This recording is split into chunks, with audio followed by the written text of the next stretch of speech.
Hi, I'm Analia Pucciarella, and welcome to Brightly Becoming.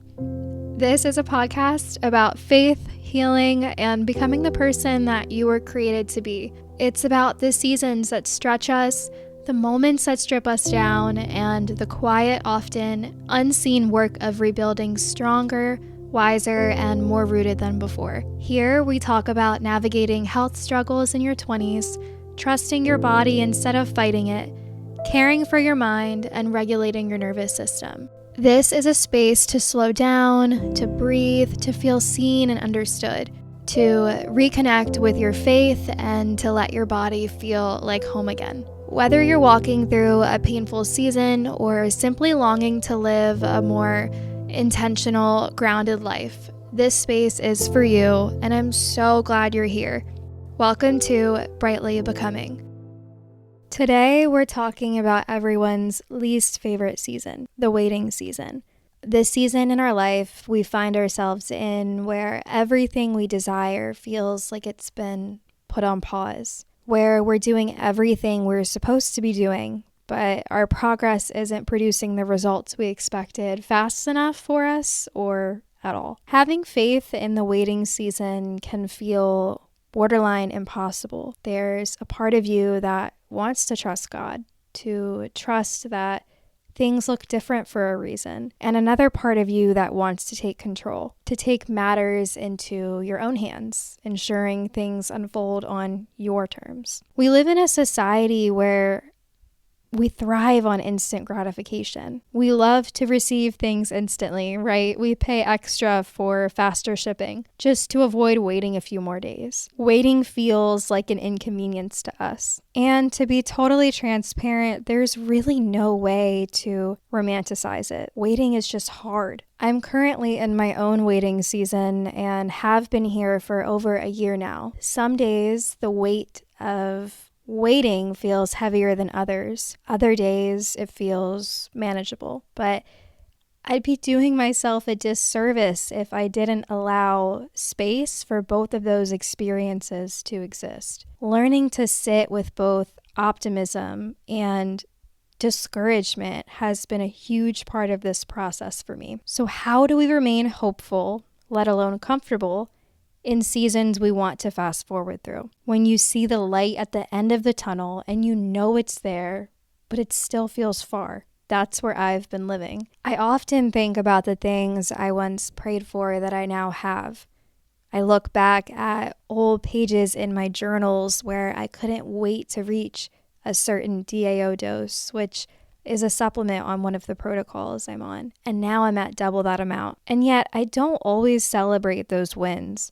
Sometimes I brush them off, especially depending on how someone else responds to them. I think we're all kind of guilty of this. I've noticed how easily I give the meaning of my progress away instead of deciding for myself that it doesn't need validation or understanding from anyone else. While we live in a culture obsessed with instant gratification, we also live in a culture obsessed with goals, aesthetics, trends, and constantly chasing the next version of ourselves. Sometimes I have to intentionally sit with the fact that I've achieved something I once prayed for, instead of immediately creating a new goal, a new desire, or a new standard for myself to reach. And it makes me wonder, will we ever be satisfied? I have this fear of not truly living in the present moment. One day, looking back and realizing I spent my life just reaching for what was next instead of appreciating what was already there, losing the beauty of the present moment by constantly searching or fixing my eyes on the next. If you listened to the first episode, you know that just last year I finally received diagnosis after 13 years of living with chronic illness, but they don't come with instant relief. They come with long, demanding protocols. I haven't been able to eat more than 2 foods for about a year now, and it's been one of the hardest things I've ever had to do. Every day has been a battle between my flesh, which craves that instant gratification, and my spirit, which understands that this won't happen overnight. When I said God stripped away everything I built without him, that also included everything I idolized. Food was one of those things. There was a time during my childhood that I couldn't eat certain foods because of symptoms I didn't understand. And when those symptoms subsided for a while, I overcompensated. I told myself I would make up for everything I missed. Birthday parties, holidays, family dinners. But what I didn't realize was that the symptoms never truly disappeared. They were just simply dormant in my body. Over time, I was feeding my body things I would eventually come to regret. Of course, I didn't understand that then, but eventually I did pay the price. I truly believe that God is giving me a do-over. When the day comes that I'm able to eat a full meal, I'll eat with the understanding that food is medicine, and I don't want to abuse the privilege of nourishing my body. That's something that I definitely took for granted when I was healthy. We talk a lot about trusting God's timing, but trusting God's timing when your days revolve around symptoms, restrictions, and just uncertainty is different. That kind of waiting demands something differently from you every day. There's grief in it. Grief for the meals that you wish you could eat, and for the ease that you once had leaving the house, for the version of life that felt more social and more effortless. And sometimes waiting feels like being forgotten, right? Like everyone else is moving forward while you remain in the same place. You do the same quiet, repetitive things with no clear finish line in sight. There's a verse I really like. It's in Ecclesiastes, and it reminds us that there is a season for everything. A time to cry, a time to laugh, a time to plant, and a time to harvest. The day you plant the seed is not the day you eat the fruit. So the next time you find yourself scrolling and comparing your life to someone else's, which we're all guilty for, remember everyone experiences difficult seasons. It's not just you. It's just that those people that you see on social media are not on the same timeline as you. We never know what someone is carrying beneath the surface. And that uncertainty of when is the time that you're going to experience a hard season can be terrifying. But when hard seasons come, we can't rely on our own strength to sustain us. I think we often take a little too much pride in our steps and forget that God is the one who carries us. I used to believe that if I prayed the right prayer or I worked hard enough, I could hurry God along, that I could reach the light at the end of the tunnel a little bit faster. But God's plan is so much better than our own, and one day we'll look back and say, oh, that was why. For me, it's been realizing, oh, that's why I had to leave my job when I got sick. That's why my life slowed down dramatically. That's why everything I once relied on was stripped out of my life. I'm currently sitting in answered prayers, and some days I can acknowledge that more easily than others. I know when the day comes that I can eat a full meal, I will be infinitely more grateful than I would have ever been if this would have never happened to me. And how beautiful is that when you really sit back and you think about it? There's days where I can't walk without feeling lightheaded. There's days where getting behind the wheel feels scary and feels unsafe for me. And I think about how easily I once moved through the world and through my day, through my daily routine without noticing. Just like how we don't tell our body to breathe, there's systems in place that help us do that. The thing that you're frustrated with today may just be the very thing that someone else is out there praying for. And when you show up to the same circumstance again each day and you still choose hope, that's endurance. And when you accept that healing doesn't happen according to your timeline, that's humility. And when you believe God is present, even when the solutions don't arise immediately to resolve your problems, that's faith. Some of the deepest work that God does in us happens when there's no visible movement at all. And that's why we're so quick to try to take matters into our own hands, to reach the finish line faster, to reach this goal for ourselves faster. But waiting dismantles our illusion of control. It exposes how urgently we try to manage our own lives. It shows what we idolize. Praying for patience takes so much courage because God doesn't just simply grant us patience.